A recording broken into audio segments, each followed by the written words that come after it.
flag. Not taking my break nap. I don't nap on my break. I can't. Let me tell you why. I used to work night shift and I tried to nap on my break, and every time after I took a nap, I had uncontrollable burping. Please let me know if anyone else has experienced that. And if I'm home and I take a nap, don't experience it. If I'm at work and I try to take a nap, I wake up, burp, burp, burp, burp, burp. It's crazy. Hi guys, Cowboy Baby again. I wanted to do a video on nursing horror stories because I have a lot of them, but I will never share them just because, oh my god, I hope you don't hear all that background noise. I will never share my own nursing horror stories about a patient, just because I feel like I wouldn't want someone to do that about me, so I'm not going to do that to somebody else. However, on my TikTok, I do tell stories about like something awkward I've done at work or like something about, me. I never tell the patient story, and I never will. But I would like to react to other people doing it. But I'm not going to do it. Frankie asked you guys what's the most haunting thing you ever seen or heard in the hospital. I have not read any of these. Oh my god, did you hear that? Sorry, I have asthma. Oh, sorry, I'm a 13-year-old boy going through puberty. I used to work night shift, and I would have patients tell me, like, hey, something, like, in a certain hallway. I'd have multiple different patients tell me, like, something's not right. Like, I think there's a ghost in my room. The lights are going on and off, or blah, blah, blah is happening. Stuff like that. And then, like, back in the day when I was a transporter, I was also on night shift, and so I had a lot of peculiar, unexplained things happen at night, and I did not like it. I don't know if it was supernatural. I don't know what it was, but yes. Yet, so I didn't even know what we were doing. No. Ready? Unconscious patient with both eyeballs covered by soldier ants. No. Oh my god. Is that real? That sounds like a horror movie. That's really sad. Oh, no. Taking a deceased patient down to the morgue and her body twitched. She sat all the way up and slammed back down in the elevator. No. I believe it just because nothing that drastic has happened to me, but stuff like that does happen after they pass. Ain't no way. Night shift nurse here. I was in my comfort care patient's room when I saw a man all in black standing in the doorway. Absolutely not. I sat next to her and I held her hand. She died a couple minutes later. I'm convinced the man in the doorway was death coming for her. I wouldn't say death coming for her. Maybe, I would like to think more positively about it. Maybe it was a family member coming to greet her and help her. Why think so negative about it? Gotta keep positivity alive. Gives me goosebumps. Is that the Grim Reaper? Dementia patient refused to be changed because there was a little boy next to her bed. Told her that there was no little boy, and then something hit the wall on that side of the bed. I just looked at her and said, okay, I'll come back later. Ew, that gave me goosebumps on my cheeks. Working night shift at a facility and had a wheelchair approach the nurse's station from at least 300 feet away. No one was in the wheelchair. For something like that, it's gotta be a coworker playing a prank on you. I feel like supernatural things that do happen supernatural are never that drastic, in my experience. I said, I don't know what you need, but I don't have your meds. The wheelchair turned around and rolled away about 10 feet. That's something I would need to see it to believe it, because I don't believe it. Nurse Frankie asked you guys what's the I was an ER nurse for 6 years, and I've seen, smelled, and experienced so many things that I will never forget.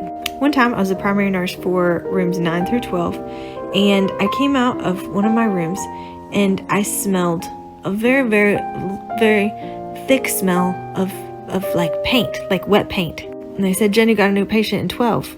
So I walk in to the room to get report, and there are many cops and paramedics, and there's paint. There's a lot of paint everywhere. And there's a very tall guy laying on the stretcher in fishnets, a bustier, and covered in paint. And I said, pray tell, what has done happened to this poor guy?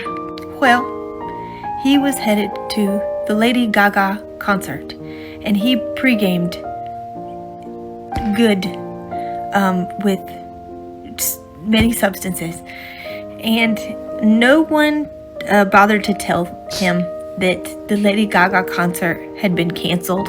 So what's a guy? Are you kidding me? I would be so upset. That's happened to me before, though. For a Disturbed concert, it got canceled due to the heat, and I was devastated. So were all my friends. To do when he's dressed up, juiced up, with nowhere to go? Well, obviously, you break into your local Sherwin-Williams and you cover yourself from head to toe in exterior house paint. I was an ER nurse. I don't blame him for what he did. I really don't. You. Top 5 horror movies, ER Nurse Edition. Here Now Trauma Arrest with no time to call in short report.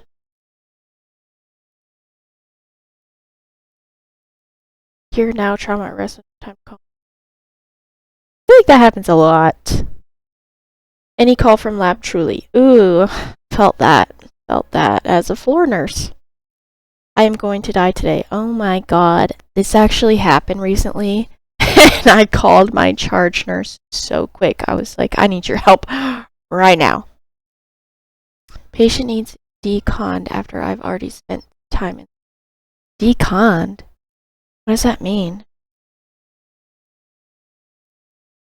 Oh, okay. Decontamination. We have to do that sometimes, like with bed bugs and stuff. Give them a full wash down. I never really cared. I just part of the job. I don't know. I guess I shouldn't say I never really cared. I try to be more positive. I try. CT calling for a nurse from the scanner. I'd rather them call me. I don't know. Bonus. Pediatric trauma that's not crying or screaming. Oh my god. That's why I don't work peds. It takes someone really strong to work in peds and be able to take care of children. Like the amount of strength, like mentally, internally, that you need to have to work with children. You guys are strong. Couldn't be me. I'm sorry. I had a patient who was close to passing. She was known for being extremely abusive to her children throughout her life. Ooh, this one's freaky. Yes. I remember reading this one. To the point none of them wanted anything to do with her, and she had 8 children. A couple of hours before she passed, she kept telling me that there was a man in her room and that I couldn't let him take her. I kept assuring her there was no one in the room, although she was persistent that he was going to take her somewhere really bad. She then proceeded to pray and ask forgiveness for over an hour. The last time I went and checked on her before my shift ended, she grabbed my hand so tight, and she said she knew she was going to hell. I looked down and realized she had several bruises on her chest right by her heart. She said, "He keeps pushing me downwards. Don't let him take me there." She passed an hour later, and the entire wing lost power. I have never questioned our maker ever again. Oh, that gives me good. Oh my god. My god, I have never experienced anything like that. All the patients that I've had, many. I used to work at a nursing home. Now I work in a hospital, but in the nursing home especially, we had many patients on hospice, and most of them, when they were that close, they didn't speak anymore. And it was never anything dramatic like that, but it was always extremely sad. And I cry for every single one of them, even when they're ready. I can't help it. But that's something I would have to experience myself to believe it, because I have never experienced anything like that. As a woman, don't you ever think for 1 second to let your guard down. Doesn't matter if you have security around you, if you're at work, if you think you're covered. Because I just had a patient's family member tell me that this bathroom is out of paper towels. And he's like, yeah, it's like not coming out, go check. So I come into the bathroom to check. There's paper towels in it. As soon as I walked in, I felt uneasy. I walk in, he walks in behind me. And I'm thinking, oh dang. Oh hell no. Oh hell to the no. Did I just trap myself in the bathroom with this weird guy I don't even know? I turn around. He's right here, blocking the door. And he goes, oh, well, I don't know how that happened. Well, you're really pretty, by the way. What's your name? And he's trying Ew. to read my badge.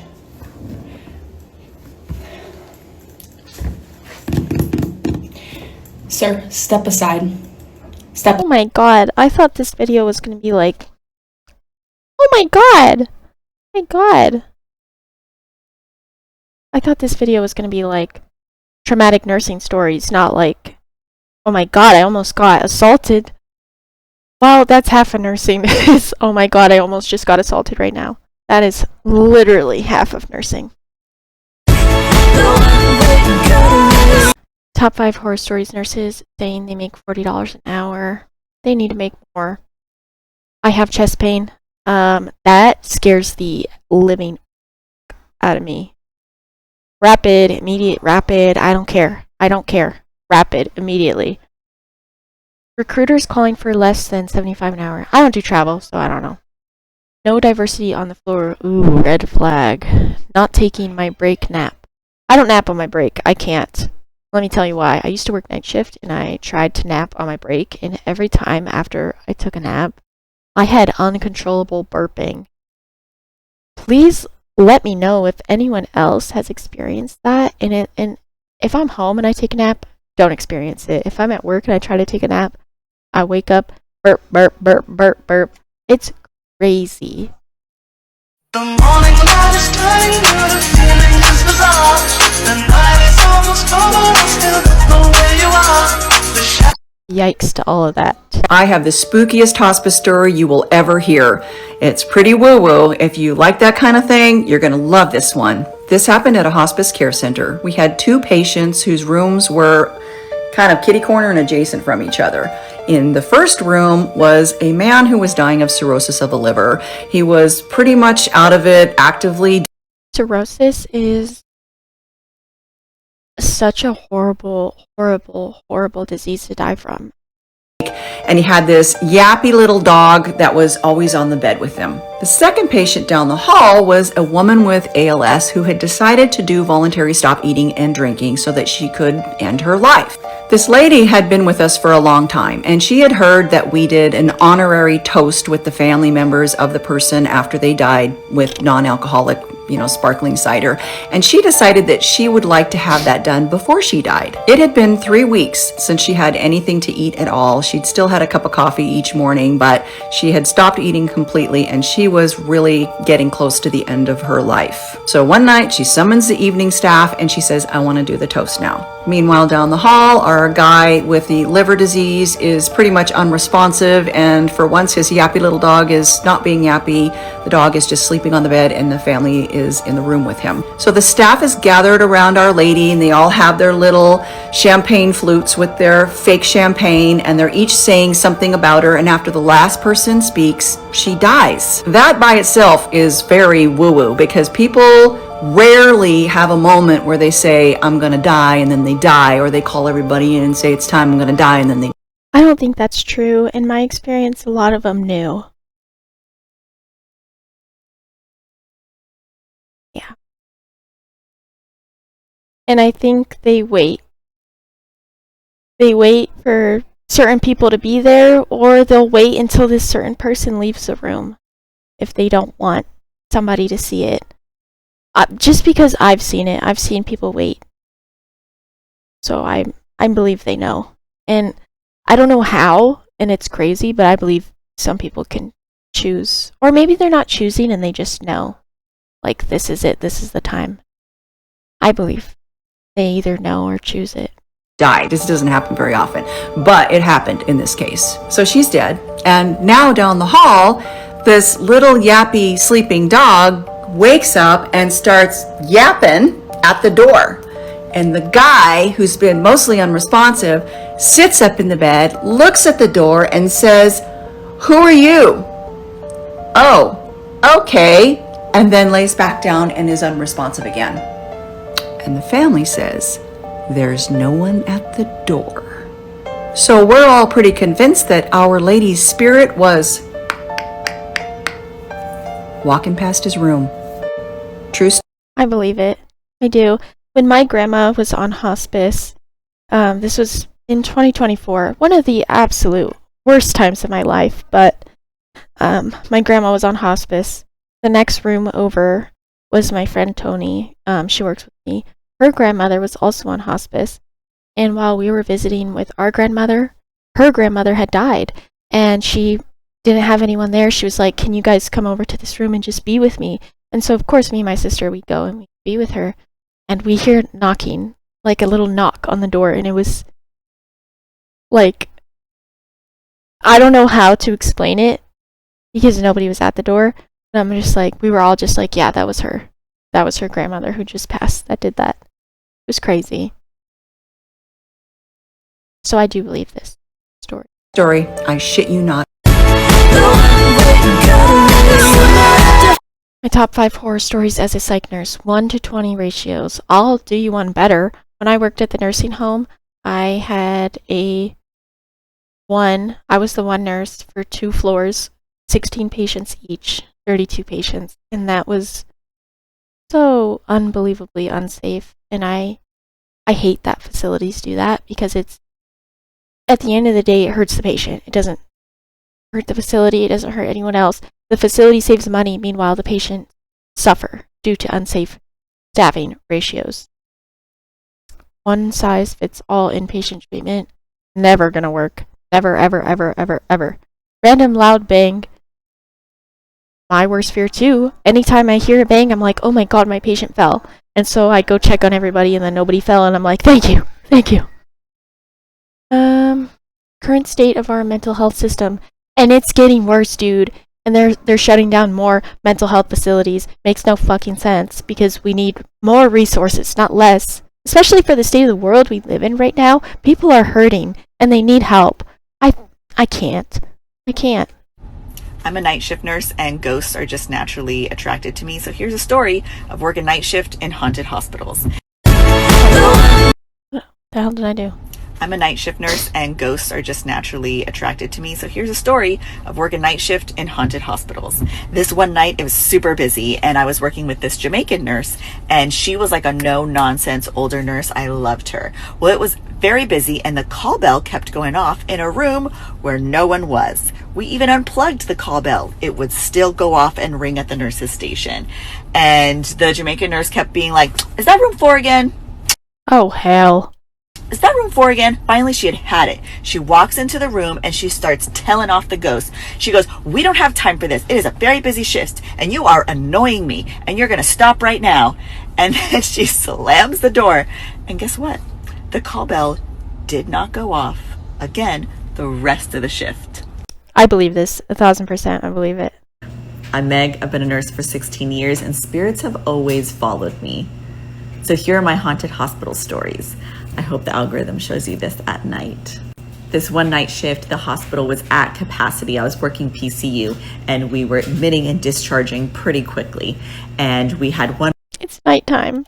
room that we needed to fill. I had an admit coming, but the bed was broken. So that means I had to go all the way to another building to the supply room to get a new bed. I go with another CNA so that I'm not by myself. It's about 3 a.m. Of course it is.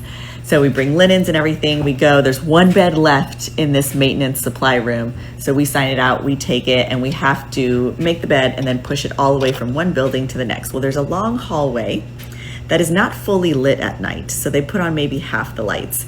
So we're pushing the Are you kidding me? bed from one side of the hallway to the other. When we get to just about the middle, the lights flicker on and off. I get a chill. The CNA that I was with looks down at the bed and screams. There was a footprint. Hold on, I have a picture. There was a man's footprint perfectly in the center of the bed. Oh, hell to the no. Oh, hell to the no. Get me out of there. If that shit happens to me, I'm clocking out. I'll be like, go up to charge. I must go. Oh my god. So creeped out. But of course, we're in a rush. What do you do when you are in a rush? Smooth it out. Go get the next patient. This picture is actually up on my Instagram. You should follow me on Instagram too. But oh my god. Okay. I think I'm done. Yeah.